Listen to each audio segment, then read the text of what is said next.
evening and welcome to another edition of Bophelong, a place of hope. This is the show that brings you ordinary yet inspirational individuals with moving stories. I'm your host, Naledi Moleo. The South African fashion industry is gaining momentum thanks to a proliferation of designers and the multi-brand boutiques that carry their collections. It is, however, hard to imagine that a force to be reckoned with within the fashion industry could originate from rural and disadvantaged beginnings. Zanozuko's Teto from Stutterheim in the Eastern Cape is such a character, and he, on today's show, shares with us his story. Let's have a look. The Eastern Cape is one of the poorest provinces in South Africa, largely due to the poverty found in the former homelands. According to the International Labour Organization in 2011, more than 60% of youths between 15 and 19 years and more than 50% of youths between 20 and 24 years in the Eastern Cape are unemployed. This is certainly an area of great challenges for young people trying to access opportunities. Zanozuko's Teto is a young man from Stutterheim in the Eastern Cape and talks about growing up with very little. I was born in a village called the Crocodile. I think I lived there for like about 13 years and then moved to another village. I think only moved to Stutterheim when I was like 14 or so. And I did about 7 years there, which, well, you have the town side of it, the suburb area, and then you had the Kasi and the village side of it. So I pretty much lived until I was 19, and then came to Joburg for a couple of years, and then went back home for a couple of years, and then came back here. But I spent most of my childhood in Stutterheim, as far as I can remember, that is. Yeah. Like many youth in South Africa that believe that opportunities are more accessible in Johannesburg, Zano decided that his dreams would come to fruition in the City of Lights. I came to Joburg, got in a learnership with Liberty Life, did that for 10 months, qualified, graduated as the top student, first student to get a job. It was good, you know, it was like, okay, wow, I'm 19, I'm 20, making it big in Joburg. But it was, I think, about 6 months into my job, I realized this is not for me, you know. I really dreaded waking up and going to work, you know, every day, every morning. I couldn't wait till it was like 4:30 so I could go home. The young Zano found himself climbing the corporate ladder considerably fast. However, job satisfaction was not something that he enjoyed. After 10 months, young boy, 21, budding, own place, own car, salary, I quit, you know. Obviously, my parents were not happy about it, you know, because they can't get the 2,000, you know, that I used to send home every month. And then I quit because I was highly motivated and I highly believed that I can get another job. I got into learnership. Out of 5,000 people, I was, you know, chosen to be part of 114. From the 114, I was part of the 14, the top, and then I graduated as a top student. I was like, you know, it can't be difficult to get another job. And I was wrong. Applied everywhere, you know, came in, interview, dude, you're brilliant, you're gonna get this job. And they never called. So after 6 months being in Pretoria, I lost my place. I had to, you know, let go of the car. I had accounts, I had bills to pay. I was a boy who was highly ambitious, but who just didn't know what to do with himself, you know. So my parents were like, you know what, son, Joburg is not working out for you. Come home. We can't be sending you money. We don't have a job. Your dad doesn't have any contract right now. Your sisters are in school. Nobody can pay for you. Come home. And as painful as it was, I had to, you know, swallow my pride. I'm like, okay, I'm going home. Back home, development projects to the tourism industry offered Zano an opportunity to rebuild his career in a completely different field from anything he had done before. By that time, the town had just reached a stage of restructuring things and wanting to give back to the community. And the UN had given our town like 4 million rand to just refurbish the tourism side of things. And Sturt is a small town. I mean, like, we have just one traffic light, so, and one spa, 2 petrol stations. So it's pretty small. 4 million small town. I'm sure we could spare, you know, spread it around, give this guy that. So I started a tourism company, like transportation, tours, what, hoping that I would get, you know, a share of the cash. But that didn't go so well. But it was in the process of building that company that I came across my true passion, you know, what I really, really wanted to do. And I've never been like a super creative guy, but I've always loved class, I've always loved style, I've always loved the lifestyle of a gentleman, I've always loved looking good. I was really obsessed with suits, you know. Without realizing it, the fashion and design bug bit him when his dreams for tourism failed him. When I came with the idea of creating T-shirts, it was mainly because I might keep doing it, and it was so successful in Joburg. These guys were dressing celebrities. It was selling, off the shelves. It's like, what, Eastern Cape has a lot of hip-hop guys. There's young kids from high school. But none of them, can gain access to a My Keep. If they do gain access to it, it's fake. It's from the street kind of a thing. So I was like, what, I'll build my own brand. Built it, came up with the logo, came up with the name. And then I had one of my friends in Joburg design the logo for me and send it to me, The young and ambitious man finally found something he was truly passionate about through just the logo of his newly founded fashion label, Scotch. It was just a structure of a guy wearing a hat, holding a logo there. I was in love with it. I was blown away. I think I looked at it for like 6 hours flat, on the screen. I was like, this is classic. This is style. I'm going to make this so awesome, And it was one of the rules of it. It actually turned out to be one of the core elements of the brand. That if I can look at something for hours on end, and every time I look at it, it still excites me, that means that I'm well on my way to building something that's really timeless, Scotch is check, tartan is Scotch. So we're just like, I wanted something exotic, something easy on the tongue, something fascinating. When you pronounce it, it excites you, kind of a thing. But when you look at it, you can't really figure it out. It's like your world-renowned brands. You need a dictionary for some of them to actually get to pronounce the names really properly. I wanted a brand name that will unite the world. So it won't be obviously African, it won't be obviously European, but it would kind of like synchronize. Building a fashion label, however, meant picking up new skills. Okay, when I was in Start, there was this lady called Utandi. She's a designer by profession, It was through my ways of walking up and down I actually was introduced to her. I was like, this lady is a tailor, a seamstress. She could teach you a couple of things or two. So I used to go to her and just sit and watch her sew. And she's like, Zano, you're just too arrogant to be a designer. You're in it for the wrong reasons, You think you can make the best designs out there. You think you can make the best pants out there.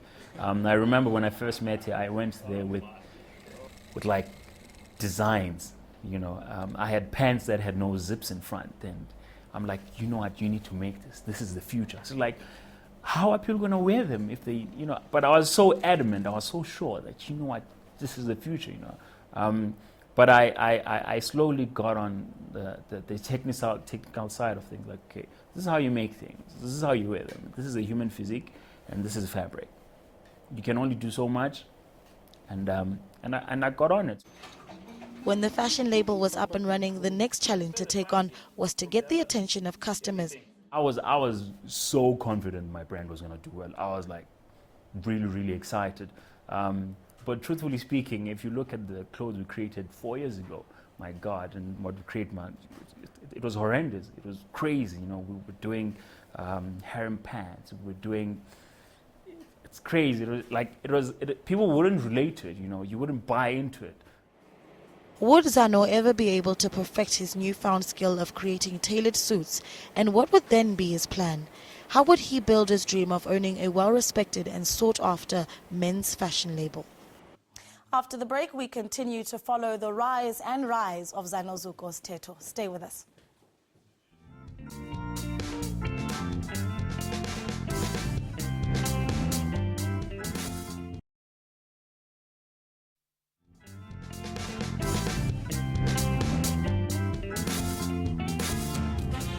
Welcome back to Bophelong. Earlier on, we met Zano Zuko's Theto. Now let's continue with the story and find out how the men's fashion label Scotch was born and how far it has come ever since. Take a look. Zano Zuko's Theto, a young aspiring designer just a few years ago, understood that the success of Scotch would only come with knowing what his brand really stood for: timelessness, ease, style for the everyday gentleman. In 2012, Zano learned of the SA Fashion Week New Talent Search competition and had a go at it. The first time I walked on the ramp, I had a very teary moment. I won't lie, I was very emotional. I think every time, in fact, when you Google the brand, they'll show you the pictures where I actually first walked down. My eyes were like red. It was like one of those dream come true too soon kind of a thing. I couldn't believe it. I had less to say. I was so humbled. I was so I was so brought down by the experience, you know. Obviously, look, we were showcasing amongst industry grade, people that had degrees, people that had showcased in London and fashion weeks, you know. We were just new. We didn't even know what a pattern was, you know. They were using all these fancy terms. We're like, you know what, we just make suits. This is what we're here for, you know. That was the beginning of many successes for the young designer and many more opportunities to showcase his work. Today, Scotch has created employment and is going from strength to strength, but not without challenges. It's very important in terms of how we sustain the brand and how we're going to push it forward. And it's for now, it's here in my hands, kind of a thing. So you come in, I see you, you pay your deposit. So it's very hand to mouth kind of a thing. It's very fully accessible kind of a thing. And I really want to turn it into a business that functions without me having to be there kind of a thing. And it's largely based on how professional and how much knowledge I really have to attain in terms of in order to implement that. Even his own staff members respect his work ethic and commitment to perfection. He's quite focused. You know, he's very, what's the word? Fastidious with a lot of things that he does. You know, he's more of a perfectionist. Scotch has now styled some of the country's biggest acts, the likes of AKA, Thapelo Mokoena, and even the summer award-winning trio, The Soil. He's amazing. He is a pleasure to work with, and it's when he makes a suit for you, he reminds me of the process that we take as well when we form and make our songs. The sky is the limit for this young designer who now has set his sights on the international market. Oh yeah, what is next? We're going to London in August to showcase at the Africa Fashion Week in London, so that's really exciting. We're going to be collaborating with we're doing something with Thapelo, which is really great. It's really great, but you'll see it when it comes out. And I think we really want to focus on making suits more than anything else. And you just need to be really passionate and have a goal and just focus and work on it.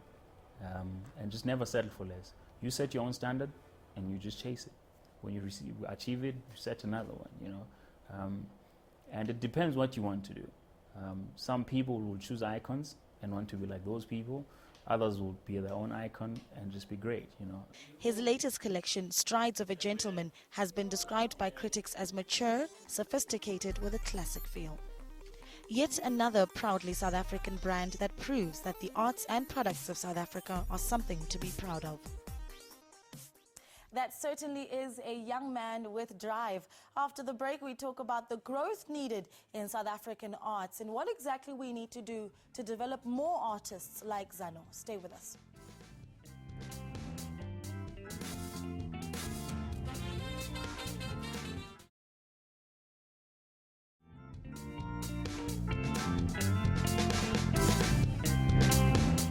Welcome back to Bophelong. Business and Arts South Africa, or BASA, is a joint initiative of the Department of Arts and Culture and the corporate sector. It is a public-private partnership with the strategy of securing greater involvement in the arts from South African businesses operating both in South Africa and internationally. So to talk to us about supporting and developing the arts in South Africa, we're now joined by the Chief Executive Officer of the Business Arts South Africa, Michelle Constant. Michelle, thank you so much for joining us. Absolute pleasure.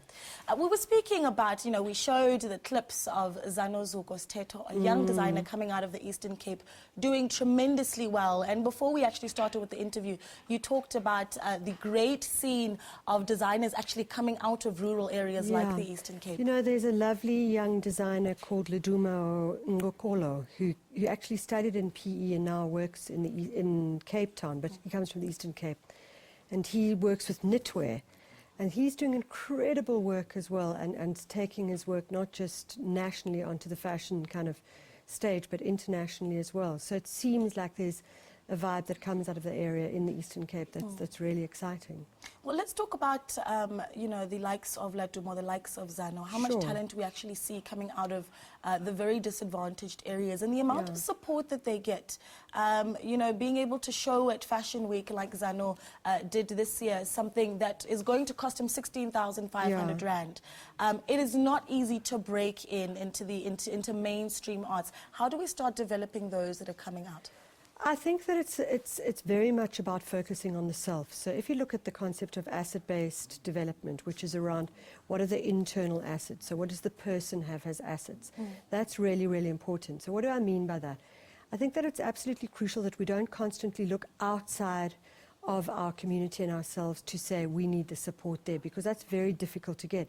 So you need to start developing the assets and the support that you have internally in your community.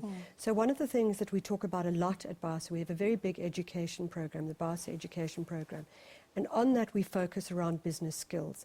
I don't think the time is any longer. I think there's a massive paradigm shift where artists and creatives can expect to just receive. I think they have to go out and they have to do, and they have to learn, and they have to learn certain business skills. And if they're not able to do that, they have to really look around them closely to say, who can support me and who can help me in this? Because it isn't a case anymore of saying, oh, we're just going to go to business, the private sector, or even the public sector, and they're going to give us money. It doesn't really work like that anymore. Sure. So it's a shift in mind frame and mindset, and I think that that's where we see the strength. So we see these amazing young artists who are coming out. Sipiwe Ngwenya from the Maboneng project, which is a national project. I mean, he's doing incredible work. And the reason he's doing incredible work is because he goes out and he capacitates not just his space around him, but he capacitates himself very quickly as well. A part of the work at BASA is linking artists with specifically and especially the corporate sector to build those relationships. But how much of a willingness is there from corporates to start also there's an absolute willingness from the corporates, but you have to understand that a business is not just going to give money because they're going to give money. There has to be a value to them.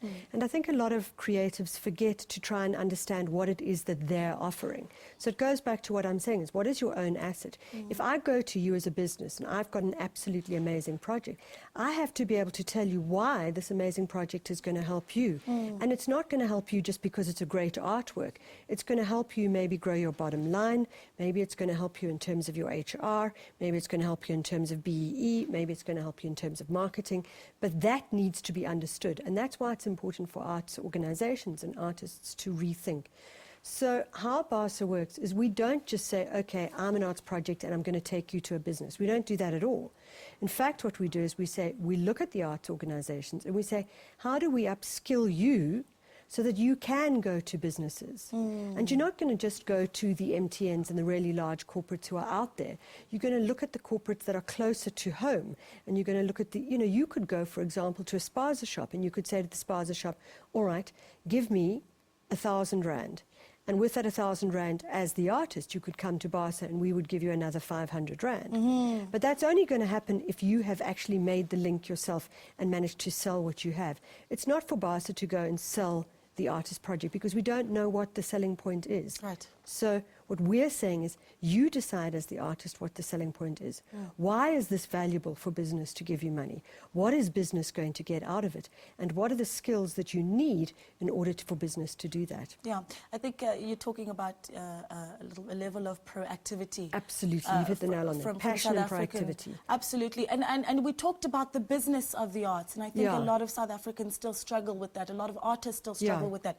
What are some of the initiatives that artists can look at to try and get that business education?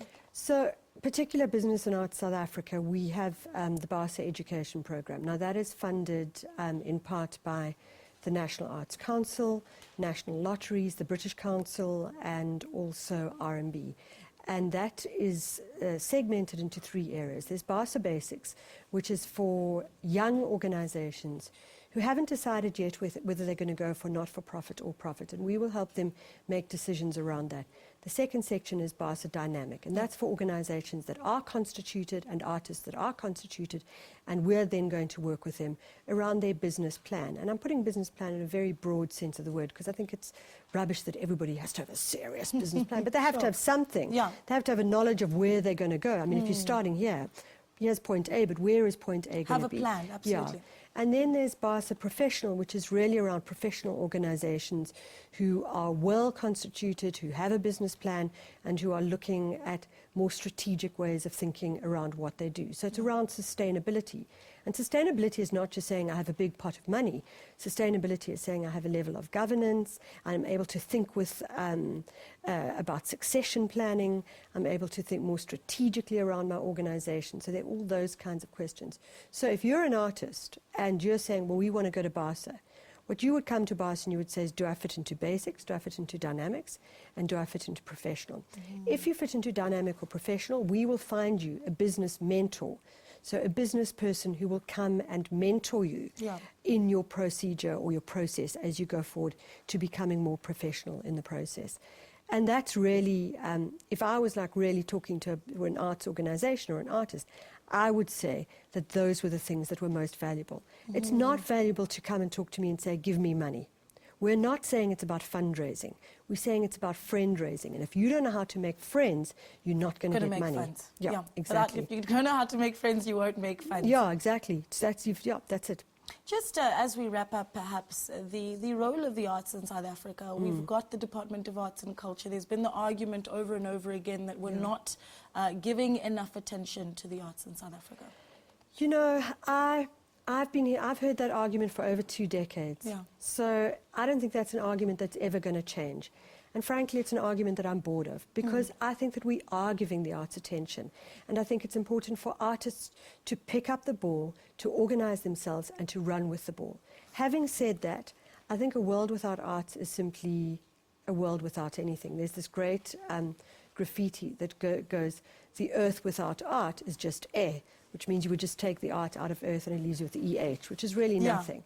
And I do believe that. I think that the arts offer us emotional quotient, they offer us EQ, they offer us social capital, they offer us a humanity, a level of humanity, they offer us a whole bunch of different things in society. I think that the argument that people should be picking up now is art education in schools. Right. So it's not about once you become a professional. An artist will always be an artist, but who's the audience and who's pushing for the audience?